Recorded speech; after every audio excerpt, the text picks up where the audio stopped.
Hi, this is Ken, and this is my presentation on the most notable baking trends. And I'm specifically focusing on Asian-inspired baking. The first thing that we can talk about really is shokopan, which is a Japanese Hokkaido milk bread. And this is pretty popularized now since a lot of people are getting onto eating katsu sandwiches, tamako sandwiches, and fruit sandwiches, which typically involves this Japanese bread. It's very different compared to a French baguette or compared to just like a bread loaf because of this thing called the zongzi, which is a milk plus flour mixture, and we'll be talking about that in the next slide. But the general taste for a shokoban is it's soft, very tender and fluffy, way more fluffy than a regular bread. And around its corners, there's a crust that comes off fairly easily, and it has fine crumbs. This bread is typically made in uh like a regular bread loaf pan, and people really love it in the square form. It doesn't really taste too much like anything. It's just slightly sweet, and yeah, that's basically it. So how it's made is it kind of follows a traditional bread recipe. However, they are much lighter in mixing the mixtures. And once again, they make it with the milk water flour combo, which is known as the tongzong. My bad, excuse me, tongzong, or you can also call it a yundang. And it helps the bread rise a lot more and give it a very fluffy texture. And the essential ingredients to make it are a mixture of bread flour, water, milk, sugar, salt, yeast, butter, and oil, where the mixture of milk and water allows this bread to come together better. And we use yeast to let it rise. And essentially, the science behind mixing all these ingredients is a really well risen bread that comes off slightly milky, slightly sweet, and doesn't really have much of a grain taste to it, or I guess you can say the most similar tasting bread to this would be white bread, but it's like white bread but sweeter and also a lot more, you could say, a lot lighter. And another baking trend from Asian inspired baking would be Japanese cheesecakes. It's very different from a normal cheesecake and it has a very souffle-like texture. It's incredibly soft. It doesn't really have much of a graininess to it. It's also not too sweet, and typically it's served with fruits or like any kind of syrup like honey, brown sugar, or like a simple fruit syrup. Uh, for this type of cheesecake, you can define it as being pillowy, and it's typically made with cream cheese, egg whites, yolks, cake flour, and sugar. It's also going to be very similar to a regular cheesecake, but the way you make this takes, in my opinion, it takes I wouldn't say it takes more skill, but it's just slightly different. To make this, you have to bake this cheesecake in a water bath at a really low temperature, and the steam from the water kind of essentially helps this cheesecake rise. And technically, it's like a water bath cooking, a water bath steaming a cheesecake, but you're baking it. Yeah.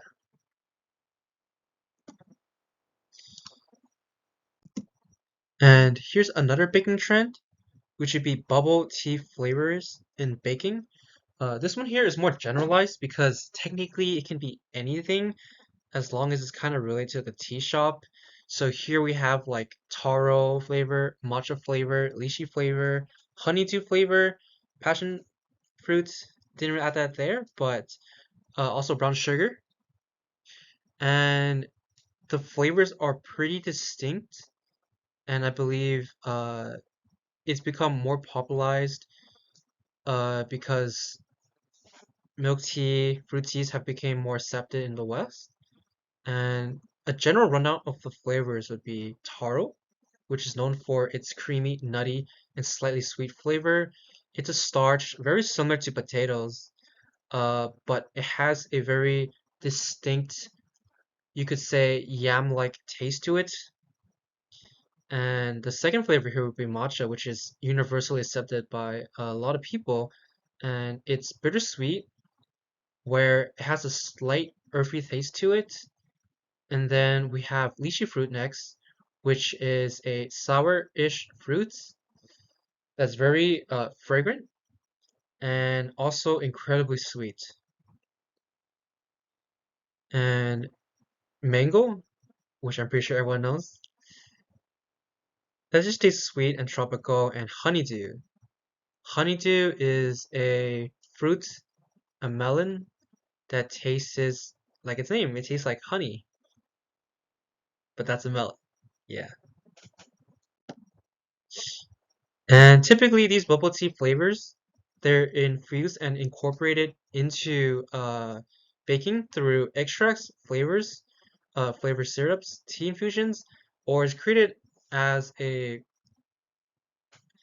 frosting, and it can be layered. And typically, if we look at the fruits, it can either come in powdered form, it can come in a syrup, as we can see in the images, or we can use tea leaves and infuse it into our cakes, which can be typically done through either an extract, or you can soak your tea leaves in your watery mix, which is like milk typically, or water. Or if you're trying to incorporate into your cream or frosting, you would add it into your heavy cream and add a lot of it to steep slowly. It's basically a cold brew where you kind of slowly sleep the tea leaves, and essentially you get a very, very strong flavored uh, frosting or cream. And the most popular ones that people would really use is Earl Grey. And then if we go back one slide,